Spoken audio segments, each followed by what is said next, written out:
Everyone, कैसे हैं सब लोग। तो वैसे तो आज एक ट्रैवल वीडियो आनी चाहिए थी, बट फ्राइडे तक ये डिसाइड ही नहीं हो पाया कि जाना कहाँ है।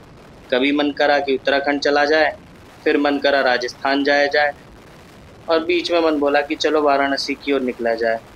बट हीट वेव्स के जो साइन आ रहे हैं उसके हिसाब से पहाड़ों में जाना बहुत ज़्यादा स्ट्रगलिंग है, और बाकी जगह जाने के लिए बहुत ही सोच विचार करना पड़ रहा था। और ये सोच विचार थोड़ा ज़्यादा ही लंबा चल गया, जिसके कारण फ्राइडे सैटरडे तक ये डिसाइड ही नहीं हो पाया कि आखिर जाना कहाँ है।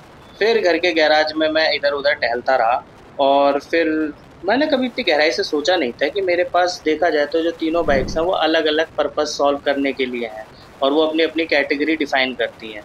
थंडरबर्ड 350X एक क्रूज़र, RR 310 जो कि एक एंट्री लेवल स्पोर्ट्स बाइक, और यज़दी एडवेंचर जो कि एक ऑफ रोड ADV और टूरिंग, तीनों के पर्पस को डिसेंटली सर्व करती है। तो मैंने सोचा इस बार वीडियो का टॉपिक यही क्यों ना रखा जाए कि कैसे ये एक दूसरे से डिफरेंट हैं और अपनी ये स्पेशल प्लेस रखती हैं मेरे गैराज में। तो अगर मैं स्टार्ट करता हूँ सबसे पहले RR 310 से। इंडिया में फेयरिंग वाली बाइक्स का एक अलग ही क्रेज़ है। अगर वो बाइक ऐसी दिखती हो, मिनी डुकाती पानेगाले जैसी, तो लोगों का अटेंशन होना लाजमी है। लुक्स के अलावा इसको स्पेशल बनाता है इसका ये 310cc का इंजन, जो कि TVS ने डिज़ाइन किया था BMW के लिए, और ये इंजन सही में एक बेंचमार्क है। और इस बाइक का जब आप डैशबोर्ड देखते हो तो आपको प्रीमियम वाली फील तो आती ही है। इतना बड़ा TFT स्क्रीन, ऐसा लगता है जैसे किसी ने इसके अंदर मोबाइल फिट कर दिया हो। और इस ढेर सारे इसके अंदर कंट्रोल्स हैं। जितने आप हाईटेक फीचर्स की बात करें वो आपको ऑलमोस्ट सारे के सारे इस बाइक के अंदर मिलते हैं। और ये बहुत कम लोग जानते हैं कि ये इंजन एक रिवर्स इंक्लाइन इंजन है। रिवर्स इंक्लाइन का मतलब है कि जनरली जो इंजन होते हैं वो फ्रंट व्हील की ओर अलाइन किए जाते हैं, बट इसको उल्टा रखा गया है ताकि जो इसका व्हील बेस है उसे छोटा किया जाए। जैसा कि इसके नाम में ही अपाची है, तो अपाची की लेगेसी हमेशा से रही है कि जो वो बाइक्स बनाते हैं उसके व्हील बेस बहुत छोटे होते हैं, जिसके कारण उनमें कॉमन भाषा में कहा जाए तो कट मारना आसान होता है। मतलब बाइक की एजिलिटी जो है बहुत अच्छी हो जाती है, और वो इसके ड्राइविंग स्टाइल में नज़र आती है। बाकी इन्फॉर्मेशन तो इतनी ज़्यादा है जिसकी कोई हद नहीं है। जो इन्फॉर्मेशन आपको चाहिए वो आपको जनरली इस बाइक के अंदर सारी की सारी मिल जाती है। और फिर से बोलूँ तो सबसे बड़ा कारण है इस बाइक्स के लुक। इस प्राइस में ऐसा बेहतरीन लुक मिलना बहुत ही मुश्किल है आज की डेट में। ऑल्दो एक टाइम पहले CBR 250R आती थी, जो कि आज भी अगर लॉन्च हो जाए तो वो इस पूरे सेगमेंट को हिला सकती है, लेकिन होंडा ने कभी भी उसके बारे में सोचा ही नहीं। पता नहीं क्यों होंडा ने उसके साथ में जो है सौतेले बच्चे जैसा व्यवहार किया, और उसे कभी वो अपग्रेड प्रोवाइड ही नहीं करा जिसकी वो हकदार थी। चलो आगे बढ़ते हैं और बात करते हैं अपनी दूसरी बाइक के बारे में, जो कि है थंडरबर्ड 350X। इस बाइक को जब आप देखते हो सबसे पहला जो वर्ड आपके मन में आता है वो है विंटेज। इसमें कुछ चीज़ें आपको ऐसी देखने मिलती हैं कि अगले 5 साल बाद जो जनरेशन आने वाली है उन्होंने इन चीज़ों को नहीं देखा होगा। फर्स्ट ऑफ ऑल एक किक, दूसरी कार्बोरेटर स्विच, और तीसरी ओल्ड स्कूल थंब के साथ vibration. No doubt Royal Enfield का नया इंजन जो है वो काफ़ी ज़्यादा अच्छा है, लेकिन वो जो एक सॉलिड रिजिड थंप आता था वो कहीं ना कहीं J सीरीज़ के इंजन के साथ ख़त्म हो गया है। वो मतलब अब लिटरली बोला जाए तो वो कहीं ना कहीं एक फटफटिया है, जिसमें फटफट की आवाज़ ज़्यादा आती है। लेकिन अगर आप जो ग्राउल तलाश रहे हैं, ग्राउल जो है वो इससे पुराने इंजन में ही आता था। और थंडरबर्ड की बात करा जाए और एक वर्ड में उसे बताना हो तो सिंपल है, कंफर्ट। जब मैं इसके ऊपर बैठता हूँ और मैं अगर इसको स्ट्रेट करता हूँ तो आप देख सकते हैं ये बहुत ही ज्यादा कंफर्टेबल होती है। तो हैंड्स बिल्कुल आपके स्ट्रेट आते हैं, नीज आपके जो है बिल्कुल बॉडी के पोजीशन में आते हैं, और आपका जो बेस है वो इसके अंदर जो है बिल्कुल कंफर्टेबली फिट होता है, जिसके कारण आप अपराइट होकर इसके चलाते हैं। तो हाईवे के लिए ये बहुत ही बेस्ट है। हाईवे के लिए अगर आप इसे लेकर चलते हैं तो इसके अंदर आप एक अच्छी स्पीड मेंटेन कर सकते हैं, कंफर्टेबल रहेगा। And you can see with this back rest आप जो है इसके अंदर एक सैडल बैग, एक टेल बैग रख सकते हैं। सैडल बैग का भी पूरा का पूरा इन्फो है। फुट पैक्स आपको जो है बहुत ज़्यादा फ्रंट बाइज्ड होते हैं, जिसके कारण जो है बहुत लंबे टाइम तक इसको चला सकते हैं। और अगर आप लेज़ी राइड करना चाहते हैं जिसके अंदर आपको गियर बार बार स्विच नहीं करने हैं और क्लच को यूज़ और गियर्स को यूज़ नहीं करना है, तो इसका इंजन एकदम परफेक्ट है। क्योंकि आप इसमें तीसरे में हो या चौथे में हो या 5वें में, कोई फ़र्क नहीं पड़ता। आपको एक्सीलेटर देना और बाइक अपने आप को उठा लेगी।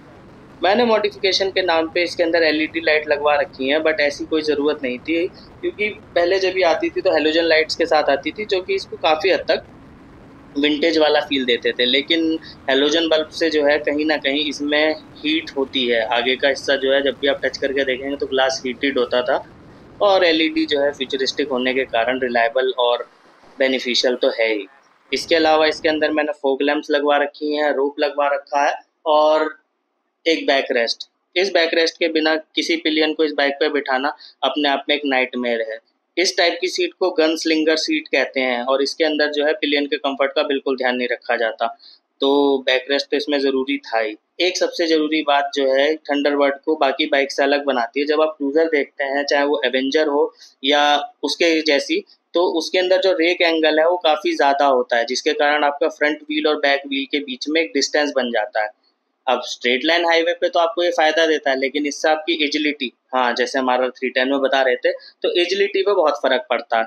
तो इस बाइक का जो रैक एंगल है वो इतना ज़्यादा नहीं है, तो ये आपको क्रूज़र जैसी दिखती है, क्रूज़र जैसा कंफर्ट है, लेकिन चलाने में ये आपको एक स्ट्रीट बाइक वाला प्योर फील देती है। इसके बाद इसका 19 इंच का फ्रंट और 18 इंच का रियर इसको जो है एक बल्कि बोल्ड लुक प्रोवाइड करता है और फ्रंट से देखने पे आज भी बहुत टाइमलेस डिज़ाइन लगता है और इन्हीं व्हील्स के कारण छोटे पूरे गड्ढे में इसे आप कंफर्टेबली निकाल सकते हैं। बट मुझे ये नहीं पता कि इसकी जो ग्राउंड क्लियरेंस है इतने जादू के बाद भी ये कम कैसे रह गई। और ये अकेली ऐसी बाइक है जो कि क्या कहते हैं सबसे ज़्यादा इंजन ऑयल इसमें डलता है। इसमें जो है लगभग 2.25 लीटर का इंजन ऑयल डलता है। इतना ना RR310 में डलता है, ना YZD एडवेंचर में। लेकिन इसी के कारण जो इसका इंजन काफ़ी बड़ा दिखता है, जो कि अच्छा है। और आप देखोगे क्लोजली देखने में आपको पता चलेगा कि इसकी चेन स्प्रॉकेट जो है दूसरी साइड है, जो कि कभी कभी चेन क्लीनिंग के टाइम आपको जो है प्रॉब्लम दे सकती है। स्पेशली अगर आप बाइक चला के लाए हैं, तो ये पहली रॉयल एनफील्ड थी जिसके अंदर कंपनी फिटेड अलॉय व्हील्स आते थे, जो कि आपको पीस ऑफ माइंड देते हैं। खैर इस चीज़ का कोई खास फ़र्क नहीं पड़ा, क्योंकि जब मैंने YZD एडवेंचर ली थी तो उस टाइम पे ये टायर टाइप को मैंने ओवरलुक कर दिया था, बिकॉज उस बाइक का पावर बहुत अच्छा था। तो इसी के साथ हम बात करते हैं हमारी तीसरी बाइक की, जो कि है YZD एडवेंचर। ये बाइक को ऑलमोस्ट 1.5 साल हो गए हैं और इसका मैंने डिटेल रिव्यू डाल रखा है, अगर आप देखना चाहें तो इसको देख सकते हैं। बाकी मैं बात करूँ तो YZD एडवेंचर का जो पॉजिटिव साइड अब तक था वो था इसकी लगेज कैरिंग कैपेसिटी और पिलियन के साथ में लॉन्ग टूर करने का जो सेटअप है वो काफ़ी अच्छा बन जाता है। थंडरबर्ड में ये चीज़ पॉसिबल नहीं थी, बिकॉज उसकी जो सीट थी वो काफ़ी ज़्यादा इंक्लाइंड थी, जिससे पिलियन को बैठने में दिक्कत होती थी और इसका सीट का साइज़ भी काफ़ी छोटा था, तो दो हेल्दी लोगों का बैठना थोड़ा सा मुश्किल हो ही जाता है। तो अगर उस चीज़ को साइड रखते तो बाकी थंडरबर्ड पे सब कुछ ठीक था। बट जैसे हमारे यहाँ टेम्परेचर बढ़ रहा है, तो कहीं ना कहीं अगर आप भी टूरिंग करना चाहते हैं या कोई भी टूरिंग करना चाहता है, तो उसके लिए मिनिमम ऑयल कूलिंग की रिक्वायरमेंट तो नेसेसरी है ही, नहीं तो आपको जो है ब्रेक लेने पड़ेंगे। वैसे तो एडवेंचर के अंदर टर्न बाय टर्न नेविगेशन मिलता है, लेकिन इस चीज़ की भी देखा जाए तो कोई खास अनजान जगह पे वो काम नहीं करता, तो मोबाइल होल्डर तो लगवाना पड़ता है। तो मैंने भी ऐसे ही मोबाइल होल्डर लगा रखा है, जिससे मैं अपना जो है नेविगेशन का पर्पस सॉल्व कर लेता हूँ। और इसका जो है चार्जिंग पोर्ट है वो बड़ी सही जगह दिया हुआ है, एक छोटे से क्लिप को लगा के, जैसे आप देख सकते हैं। तो मेरा जब मन करता है मैं अपना एक्शन कैम भी इससे चार्ज कर लेता हूँ और फ़ोन भी।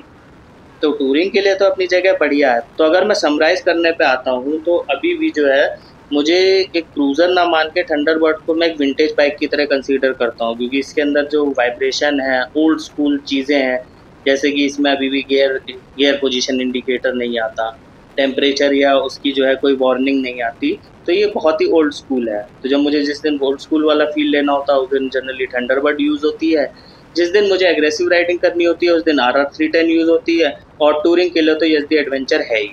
और अगर ऑल इन वन की बात करी जाए तो मेरा वोट अभी भी YZD एडवेंचर को ही जाएगा, क्योंकि जब से मैंने उसे ट्यूबलेस कराया है उसके बाद से जो है वो टूरिंग के लिए भी ठीक है, सिटी में भी यूज़ कर सकते हैं, बट सिटी में जो है इतनी ज़्यादा फ्लिकेबिलिटी आती नहीं है, और जैसे जैसे एज हो रही है मुझे उसकी रिक्वायरमेंट लगती भी नहीं है। वो कहते हैं ना, slow and steady wins the race. And sneak peek is कि मैं परसों निकल रहा हूँ अपने माना की राइड पे। कुछ दोस्त हैं जिनके साथ ये प्लान कई बार बना लेकिन हो नहीं पाया, उनको जो है आने वाली अपकमिंग वीडियोस को मैं ज़रूर टैग करूँगा।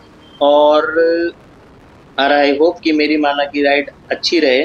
तब तक आप कीजिए इस वीडियो को लाइक, चैनल को सब्सक्राइब अगर आप नए हैं, और शेयर कीजिए अपने उन फ्रेंड्स के साथ में जो बाइक पे टूर करना पसंद करते हैं। तब तक के लिए tata bye bye, ride safe and have a happy journey to all to their destinations.